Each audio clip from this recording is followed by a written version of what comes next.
ناظرین کرام، آج ہم آپ کو بتائیں گے کمہار، مٹی اور اس کی بیوی کا واقعہ۔ کسی جگہ پر ایک کمہار تھا جو مٹی سے برتن بنایا کرتا تھا۔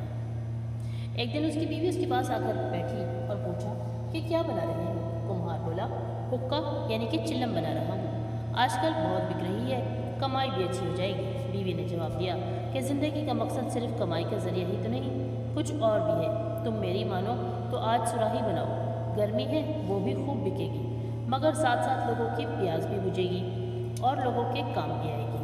کمہار نے کچھ سوچا اور مٹی کو نئے روپ میں ڈھالنا شروع کر دیا۔ تو اچانک مٹی نے پوچھا کہ کیا کر رہے ہو؟ میرا روپ کیوں بدل رہے ہو؟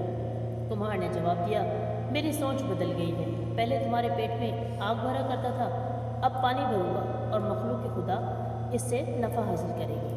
مٹی بولی، تمہاری تو صرف سوچ بدلی ہے، میری تو زندگی بدل گئی ہے، میں تکلیف سے نکل کر آسانی میں آ گئی ہوں۔ ناظرین کرام، آپ بھی سوچ کو بدلیے، زندگی خود بخود بدل جائے گی۔